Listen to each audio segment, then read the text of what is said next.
नमस्कार, exam selection 360 पर आपका स्वागत है। मैं हर्षवर्धन आज आपके लिए लेकर आया हूं फिर एक नई क्लास जिसमें हम पढ़ने वाले हैं आज के टॉप मोस्ट करंट क्वेश्चन। इसमें रोज की तरह हम सबसे पहले पढ़ेंगे आज के इतिहास के बारे में। आज की कुछ ऐतिहासिक घटना ये रही है कि पहली ऐतिहासिक घटना ये है कि भारतीय स्वतंत्रता संग्राम के क्रांतिकारी अशफाक उल्लाह खान का जन्म जो है आज ही के दिन हुआ था। इसके अलावा दूसरी एक ऐतिहासिक घटना की अगर बात करें तो भारत की सबसे बड़ी बहुउद्देशीय नदी घाटी परियोजना जिसको भाखड़ा नागल बांध के नाम से जाना जाता है, सतलुज नदी पर है। आज ही के दिन देश को ये प्रधानमंत्री पंडित जवाहरलाल नेहरू के द्वारा देश को समर्पित की गई थी। दूसरा एक क्वेश्चन है कि फ्रांसीसी दार्शनिक और लेखक जियां पाल सार्त्र ये दुनिया के पहले ऐसे आदमी हुए हैं जिन्होंने अपने नोबेल पुरस्कार को क्या कर दिया था, ठुकरा दिया था। ये भी एक ऐतिहासिक घटना रही है आज के दिन की। और आज ही के दिन 2008 में भारत के द्वारा अपना पहला चंद्रयान मिशन जो है पूरा सही तरीके से जो है सफल परीक्षण उसका किया गया था और उसने चंद्रमा पर पानी की पुष्टि की थी।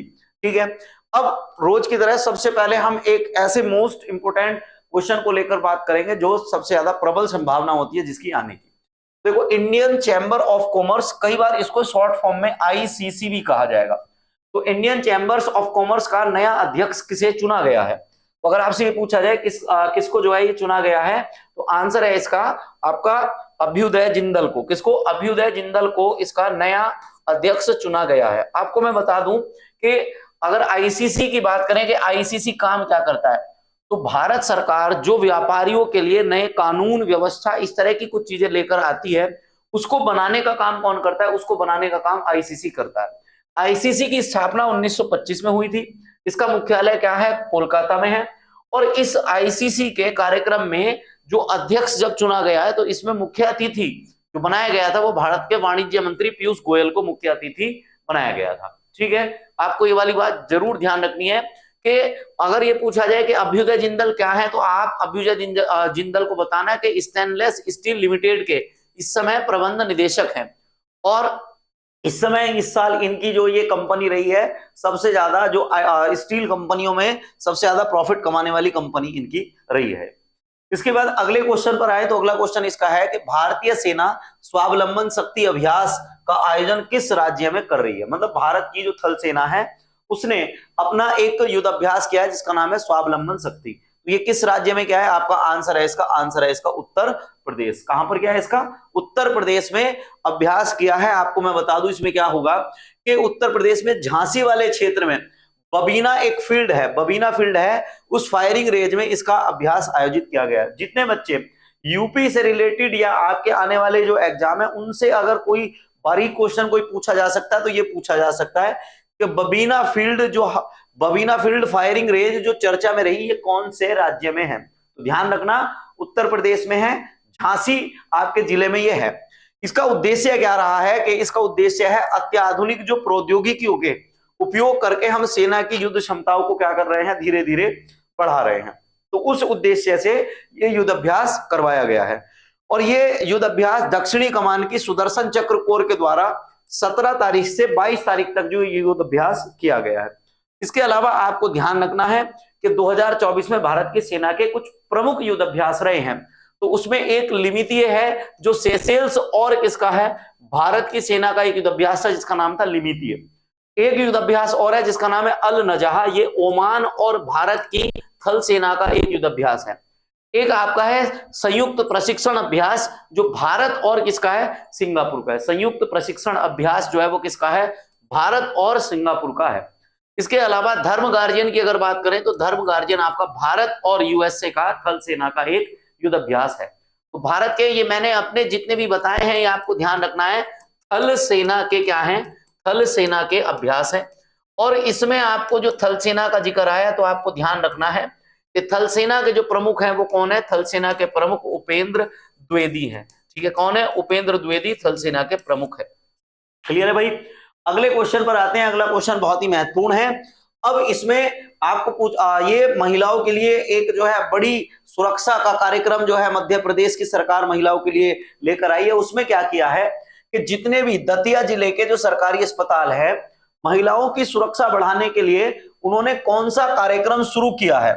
तो महिलाओं जो जितनी भी सरकारी अस्पताल में महिलाएं हैं उन महिला कर्मचारियों की सुरक्षा बढ़ाने के लिए एक अलार्म लगाया गया है, उसका नाम है पिंक अलार्म। क्या नाम है उसका? पिंक अलार्म लगाया गया है। ऐसा कहा गया है कि पूरे अस्पताल में अगर कहीं भी किसी भी महिला के साथ कुछ दिक्कत है और उसको जो है असहजता महसूस हो रही है तो वो पिंक अलार्म का प्रयोग कर सकती है और 5 मिनट के अंदर अंदर उसके पास जो है कोई किसी तरह की जो है सुविधा पहुंच जाएगी जिससे वो असहज महसूस ना करे। इसके अलावा आपको ध्यान रखना है कि पूरे सरकार जिला अस्पताल और मेडिकल कॉलेज में इसको जो है लगाया जाएगा।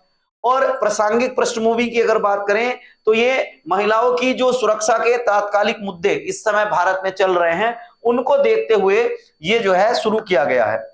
इसके अलावा यहाँ के एक जिला कलेक्टर ने जिनका नाम है संदीप माकिन के दिमाग की जो है ये उपज है। उन्होंने कहा है कि अगर हम अस्पताल में इस तरह का कोई अलार्म लगाएंगे तो उससे महिलाओं के साथ होने वाले दुराचारों में कमी आएगी। ये एक बड़ी घटना है। अलार्म का उद्देश्य मैंने आपको बता दिया है कि संभावित खतरों को रोकना है और महिला कर्मचारियों की समग्र सुरक्षा को बढ़ाना है।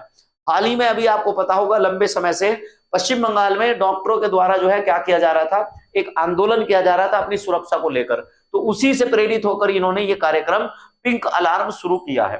ठीक है, अगला एक क्वेश्चन और आता है, पहला सुपर मोस्ट क्वेश्चन है और भारत के इतिहास में पहली बार ऐसा हुआ है कि दलित कोटे में भी एक उप कोटा शुरू किया गया है। तो हरियाणा राज्य ने चुनाव से पहले ये काम कर रखा था, चुनाव से पहले उन्होंने इस कार्यक्रम को बंद कर दिया। उसके बाद हरियाणा राज्य में क्या हुआ कि वापस बीजेपी की गवर्नमेंट बनी और वहां के जो नायब सिंह सैनी का है मुख्यमंत्री, उन्होंने वापस इस जो कोटे का जो कार्यक्रम है वो शुरू किया और इन्होंने क्या किया कि दलित उपकोटा लागू करने वाला पहला राज्य बना है। तो आंसर आपको पता ही है कौन बना है, हरियाणा। बात करते हैं दलित उपकोटा क्या है। दरअसल इसमें क्या है कि जैसे कोई एससी एक कास्ट है, अब इस एससी कास्ट में एक वर्ग तो ऐसा है जिसने योजनाओं का और इसके अलावा जितनी सरकारी नौकरी है उनमें अपनी जो है एक बड़ी भागीदारी जो है वहां पर पेश कर दी है। अब हो क्या रहा है कि एससी में एक वर्ग तो इसका बहुत बड़ा फायदा उठा रहा है और दूसरा जो वर्ग है वो इतना फायदा उठा नहीं पा रहा। अब इन्होंने क्या किया, एससी कास्ट को दो कास्ट में बांट दिया, जिसमें एक तो कर दी जिसको कहा गया डीएससी और एक को कहा गया ओएससी। डीएससी का मतलब है डिसेबल अनुसूचित जनजातियां और ओएससी का मतलब अदर शेड्यूल कास्ट। अब इसमें क्या होता है कि जो अदर शेड्यूल कास्ट हैं इसमें आएंगी लगभग आपकी 25 जातियां और उन 25 जातियों को क्या किया जाएगा, थोड़ा लाभ जो है वो क्या किया जाएगा, कम किया जाएगा। और जो डीएससी के अंतर्गत जो 36 जातियां आनी है उनको जो है क्या किया जाएगा, लाभ थोड़ा ज्यादा दिया जाएगा। प्रत्येक समूह को सरकारी नौकरी में 20% से 50% तक कोटा मिलेगा। मतलब अगर जो डीएससी के अंतर्गत आएंगे तो उनको वैकेंसी जो सरकारी आएंगी उनमें 50% का कोटा मिलेगा और जो ओएससी के अंतर्गत आएंगे उनको जो है सरकारी नौकरी में 20% का जो है कोटा मिलेगा। इस तरीके से जो है क्या किया जाएगा, इस कोटे का वितरण किया जाएगा। इसमें आपको ध्यान रखना है डीएससी में कौन सी जातियां आएंगी, वाल्मीकि और धानक जैसी 36 जातियां इसमें शामिल हैं। और ओएससी में अगर बात करें तो चमार और जाटव जैसी जातियां शामिल हैं जिन्होंने लगभग काफी मात्रा में लाभ ले लिया है। ठीक है, इसके अलावा संविधान में हमारे कुछ अनुच्छेद दिए गए हैं, जैसे आपका संविधान का अनुच्छेद 330 ये कहता है कि लोकसभा में अनुसूचित जाति और अनुसूचित जाति के लिए सीटों का आरक्षण किया जाएगा। दूसरा एक आर्टिकल आता है जिसमें आपका आता है 332, वो कहता है कि राज्य विधानसभाओं में अनुसूचित जाति और अनुसूचित जनजाति के लिए सीटों का आरक्षण किया जाएगा। एक खास बात आपको ध्यान रखनी है कि राज्यसभा में अनुसूचित के आरक्षण का कोई प्रावधान नहीं है। एक आर्टिकल और आता है आपका 16, ये क्या कहता है कि जितनी भी आपकी जो सरकारी नौकरी है, क्या सरकारी नौकरी में आपको ध्यान रखना है आरक्षण। सरकारी नौकरी में जो आरक्षण दिया जाता है वो कौन से आर्टिकल के द्वारा, आर्टिकल 16 के द्वारा दिया जाता है। क्लियर है। इसके अलावा आपको यह भी ध्यान रखना है कि सुप्रीम कोर्ट ने यह कह रखा है कि आरक्षण की सीमा को 50% से ज्यादा नहीं बढ़ाया जाएगा। और आपको यह भी ध्यान रखना है कि भारत में आरक्षण जो दिया जाता है वो सामाजिक स्थिति, शैक्षणिक स्थिति के आधार पर दिया जाता है, ना कि आर्थिक स्थिति के आधार पर। ठीक है, अगले क्वेश्चन पर बढ़ते हैं। बहुत बढ़िया अगला क्वेश्चन है, ये एक बड़ा कोलैबोरेशन हुआ है कि अभी आधार पूनावाला ने क्या किया है, प्रोडक्शन हाउस में 50% हिस्सेदारी खरीदी है। तो वो कौन सा प्रोडक्शन हाउस है? आपने सुना ही होगा कि करण जौहर का एक प्रोडक्शन हाउस है जिसका नाम क्या है, धर्मा प्रोडक्शन। अब धर्मा प्रोडक्शन का जो आईटी वाला जो सेक्टर है उस आईटी सेक्टर के लगभग 50% शेयर को उसने क्या कर लिया है, खरीद लिया है। आपका ध्यान रखना है। तो सीरम इंस्टीट्यूट ऑफ इंडिया के सीईओ हैं जिनका नाम क्या है, आधार पूनावाला। इन्होंने क्या किया है, धर्मा प्रोडक्शन की डिजिटल शाखा जिसका नाम है धर्माटिक एंटरटेनमेंट, इसका 50% जो है हिस्सेदारी खरीद ली है। पर इन्होंने एक बात बताई है, 50% हिस्सेदारी खरीदने के बाद भी धर्मा प्रोडक्शन का जो चेयरमैन है वो जो है करण जौहर ही रहेंगे। इसके अलावा उसके जो सीईओ हैं वो अपूर्व मेहता ही रहेंगे, क्योंकि इनको लंबा अनुभव है किस तरीके से फिल्म इंडस्ट्री में किसमें पैसा निवेश करना है, किसमें पैसा निवेश नहीं करना, ये सारा काम यही देखेंगे। बल्कि इनके 50% की जो शेयरिंग है वो कौन करेगा, अब सीरम इंस्टीट्यूट को 50% शेयरिंग मिल गई है। हुआ क्या था कि पिछले 1 साल से धर्मा प्रोडक्शन की कुछ मूवी जो है वो डिजास्टर हो गई। अब उसमें क्या है कि उनको एक जो है बड़े अमाउंट की जरूरत थी, तो वो लंबे समय से एक जो है फाइनेंशियल जो है ढूंढ रहे थे। अब इनको एक फाइनेंशियल जो है मिला है, जो सीरम इंस्टीट्यूट ऑफ इंडिया के जो है सीईओ के रूप में मिला है। आपको ध्यान रखना है, तो सीरम इंस्टीट्यूट के बारे में भी थोड़ी सी जानकारी होनी चाहिए कि सीरम इंस्टीट्यूट की स्थापना 1966 में हुई। और इसके अलावा आपको यह भी ध्यान रखना है कि इसके संस्थापक जो है वो कौन थे, साइरस पूनावाला थे, जो इस समय आधार पूनावाला है इनके पिताजी। और इसमें ध्यान रखना है कि इसके अध्यक्ष जो है इस समय आधार पूनावाला है। और सीरम इंस्टीट्यूट का जो मुख्यालय है वो कहां पर है, पुणे में, महाराष्ट्र में है। सीरम इंस्टीट्यूट आपको पता ही होगा कि भारत में जो कोविड वैक्सीन आई है, सबसे पहले जो भारत की कोविड वैक्सीन जो है वो सीरम इंस्टीट्यूट के द्वारा ही बनाई गई थी। इसके अलावा पूरी दुनिया में अपने टीके वितरित करने के लिए सीरम इंस्टीट्यूट जाना जाता है। और भारत में जितने भी टीके विकसित होते हैं उसके लगभग 90% टीके सीरम इंस्टीट्यूट में ही विकसित किए जाते हैं। ठीक है, तो आपको इन चीजों से ध्यान रखना है। इसके अलावा अगले क्वेश्चन पर आते हैं। तो ये एक महान विद्वान थे, जो संस्कृत के महान विद्वान थे, और इनका 94 वर्ष की आयु में निधन हो गया। तो ये पूछना चाह रहा है ये कौन है। तो संस्कृत के 94 वर्ष की आयु में जो ये निधन होने वाले व्यक्ति हैं, इनका नाम है वसंत अनंत गौडगिल। क्या नाम है भाई, वसंत अनंत गौडगिल जो है इनका नाम है। आपको पता ही होगा कि अंशुमन गायकवाड़ जो है वो क्या थे, एक क्रिकेटर थे, और इनकी अभी थोड़े दिन पहले मृत्यु हुई थी। यामिनी कृष्णमूर्ति के बारे में आपको पता ही होगा कि ये क्या थी, एक नृत्यांगना थी, और थोड़े दिन पहले इनकी मृत्यु हुई थी। सीटी कुरियन के बारे में मैंने आपको इस क्लास में पढ़ाया ही था, और मैंने बताया था कि ये एक क्या है, प्रसिद्ध अर्थशास्त्री है। कौन है, प्रसिद्ध अर्थशास्त्री है, और इनकी भी थोड़े दिन पहले मृत्यु हुई थी। तो आपको ध्यान रखना है कि वसंत अनंत गौडगिल की जो है मृत्यु हुई है। ये संस्कृत के प्रसिद्ध विद्वान थे।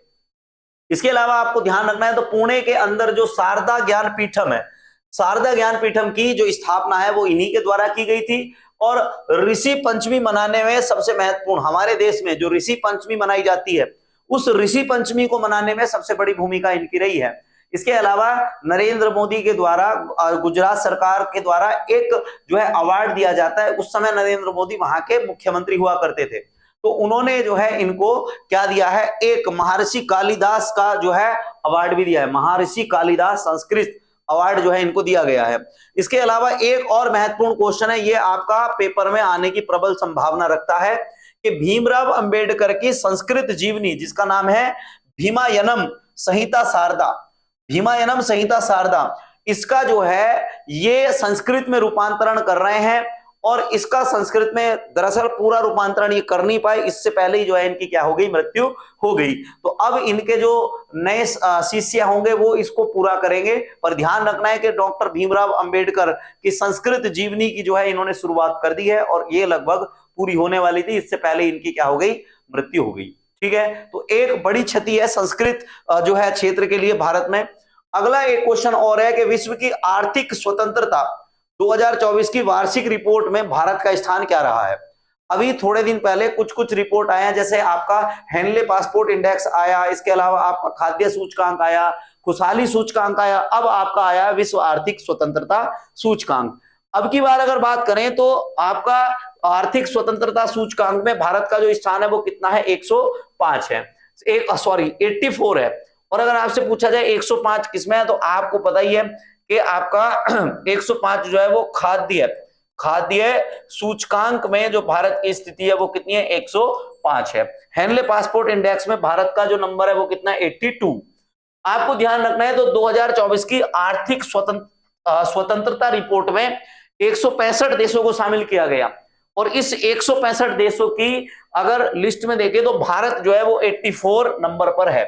ये रिपोर्ट जो है द हेरिटेज फाउंडेशन और द वर्ल्ड स्ट्रीट जर्नल द्वारा संयुक्त रूप से, दोनों जो है ये आपकी संस्था है जिसका नाम है हेरिटेज फाउंडेशन और एक का नाम है वॉल स्ट्रीट, ये संयुक्त रूप से एक इंडेक्स ऑफ इकोनॉमिक फ्रीडम के नाम से अपनी रिपोर्ट प्रस्तुत करती हैं और हर साल ये आंकड़ा जारी करती है कि किस देश में कितनी इकोनॉमिक स्वतंत्रता आई है।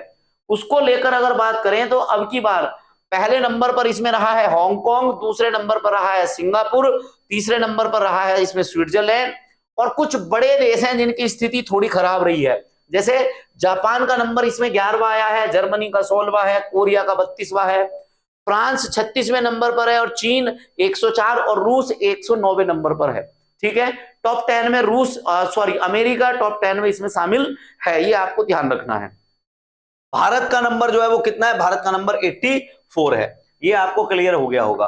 खाद्य सूचकांक में आपको याद होगा कि खाद्य सूचकांक में भारत का नंबर था 105 और हैंडले पासपोर्ट में भारत का नंबर क्या था, 82। इसके अलावा खुशहाली सूचकांक में 106, प्रेस स्वतंत्रता सूचकांक में 169 भारत का नंबर था। अगले क्वेश्चन पर आते हैं, तो अगला क्वेश्चन ये है, ये भी बड़ा क्वेश्चन है और ये भी आपका मोस्ट ही क्वेश्चन है, ये आपका पेपर में कहीं ना कहीं रखा हुआ मिलेगा, क्योंकि अब के साल 2 बार T20 वर्ल्ड कप हुए हैं। एक T20 वर्ल्ड कप को भारत ने जीता है और दूसरा महिला T20 वर्ल्ड कप जो है वो कौन जीता है, ये क्वेश्चन है। तो दूसरा जो अभी आपका T20 महिला विश्व कप हुआ है, ये पहले होना था बांग्लादेश में, उसके बाद सुरक्षा का हवाला देकर ये कहां पर, यूएई में स्थानांतरित किया गया। उसके बाद क्या होता है, उसके बाद न्यूजीलैंड में, न्यूजीलैंड ने क्या किया है, T20 विश्व कप को क्या कर लिया है, जीत लिया है। तो इसमें जो उपविजेता अगर आपसे पूछा जाए तो उपविजेता रही है इसमें कौन, दक्षिण अफ्रीका। भारत जो है इसमें टॉप 8 में जो है पहले नंबर पे जो है क्या हो गई थी, बाहर हो गई। न्यूजीलैंड ने फाइनल में लगभग 32 रनों से जो है क्या कर दिया, अफ्रीका महिला टीम को जो है हरा दिया। इसका आयोजन अगर आपसे पूछा जाए तो यूएई में हुआ है, इसका आयोजन यूएई में हुआ है, शारजहां और आबू धाबी। आपको ध्यान रखना है कि 2 जगह हुआ है, शारजहां और आबू धाबी, ये 2 मैदान हुए हैं जहां पर इसका पूरे टूर्नामेंट का आयोजन किया गया है। विजेता मैंने आपको बता ही दिया है, न्यूजीलैंड है। उप विजेता कौन है, दक्षिण अफ्रीका है। इसमें आपको ध्यान रखना है मैन ऑफ द सीरीज जो रही है वो कौन रही है, एमेलिया केर रही है न्यूजीलैंड की। सर्वाधिक रन जो बनाए हैं वो बनाए लारा बुलवार्ट ने, ये दक्षिण अफ्रीका की है, 190 रन बनाए इन्होंने। और सबसे ज्यादा जो विकेट लिए हैं वो लिए अमेलिया केर ने 15 विकेट, ये न्यूजीलैंड की है। और विजेता को, जो विजेता टीम रही है उसको लगभग 20 करोड़ रुपए की धनराशि मिली है और उप विजेता जो टीम रही है उसको जो है कई बार पूछ लेता है ये, तो उसको 10 करोड़ रुपए की धनराशि मिली है। एक बात और ध्यान रखने वाली है कि अब महिला और पुरुष जो क्रिकेट टीम है लगभग उनको जो है बराबर धनराशि दी जाती है। 2023 से पहले ऐसा नहीं होता था, 2023 के बाद ये नियम सबसे पहले न्यूजीलैंड ने अपनाया, उसके बाद ये नियम पूरे आईसीसी के द्वारा अपनाया गया और अब महिला और पुरुष जो टूर्नामेंट होते हैं दोनों की धनराशि जो है बराबर है, ये आपको बात ध्यान रखनी है। अगले क्वेश्चन पर आते हैं, तो अगला क्वेश्चन क्या है कि मिस्र के साथ कितने देशों ने मलेरिया मुक्त दर्जा हासिल किया है। दरअसल क्या हुआ है कि मिस्र के साथ साथ अब आपके 44 देश और जो है वो क्या हुए हैं, मलेरिया मुक्त घोषित हुए हैं। WHO ने सारे देशों को एक क्या दिया है, आपका प्रमाण पत्र दिया है कि जिस देश में लगातार 2.5 साल से कोई मलेरिया का केस नहीं आता तो WHO ऐसी बीमारी का एक जो है प्रमाण पत्र देता है कि अब आपके यहां पर ये वाली बीमारी नहीं है। भारत की अगर बात करें तो भारत में हर बार 2 लाख से ज्यादा लोग जो है मलेरिया से मारे जाते हैं। तो अभी जो है मिस्र जो है भारत से अच्छी स्थिति में और वो अपने आप को मलेरिया मुक्त घोषित कर चुका है। इसके अलावा आपको ध्यान रखना है कि मलेरिया जो रोग है ये मादा एनाफिलीज मच्छर के द्वारा फैलता है और ये मादा एनाफिलीज मच्छर क्या करता है, शरीर में प्लाज्मोडियम परजीवी को छोड़ देता है और ये परजीवी धीरे धीरे शरीर में प्रवेश करता है। इससे उल्टी, दस्त और इसके अलावा कमजोरी जैसे लक्षण आते हैं जिससे मलेरिया हो जाता है। अगर आपसे पूछा जाए कि मलेरिया के रोग के लिए कौन सा पेड़, कौन सी औषधि आवश्यक है, तो एक आपका सिंकोना पेड़ की छाल है जिससे कुनैन बनती है और इस कुनैन से क्या किया जाता है, मलेरिया का इलाज किया जाता है। एंडीज पर्वत पर सिंकोना पेड़ पाया जाएगा, ये आपको ध्यान रखना है। और एक क्वेश्चन बहुत अच्छा सा ये है कि विश्व मलेरिया दिवस कब मनाया जाता है। तो विश्व मलेरिया दिवस अगर आपसे पूछा जाए तो आप बताना कि सर विश्व मलेरिया दिवस आपका 25 अप्रैल को। मैंने बताया टीबी दिवस आपका कब मनाया जाएगा, 24 अप्रैल को। अगर आपसे पूछा जाए कि आपका यही वाला विश्व हृदय दिवस 27 सितंबर को, अगर यही वाली क्वेश्चन ऐसे आ जाए कि विश्व मधुमेह दिवस 14 नवंबर को, तो बीमारियों से संबंधित आपको जो दिवस है वो याद होने जरूरी है। ठीक है, लास्ट एक क्वेश्चन है। इस समय दुनिया की नंबर 1 तीरंदाज आपको दिखाई दे रही होगी, नाम है इनका दीपिका कुमारी।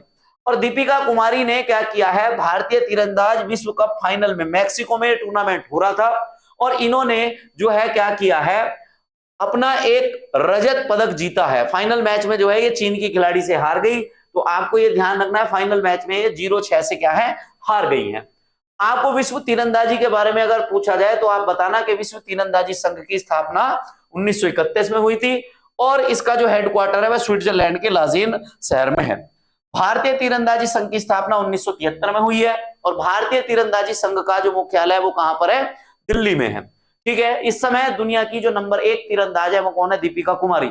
और आपको एक चीज ध्यान रखनी है कि ओलंपिक में सबसे ज्यादा जो तीरंदाजी में पदक लेकर आया है 1992 से और 2024 तक, वो आपका कौन है, दक्षिण कोरिया है। ठीक है, इसके अलावा आपको जितनी सारी चीजें मैंने बताई हैं इसमें बहुत सारे स्टैटिक क्वेश्चन बना है, इसको आप पढ़ते रहना। मिलते हैं कल एक नई वीडियो के साथ, कुछ नई जानकारी देंगे। आज के लिए इतना ही, धन्यवाद।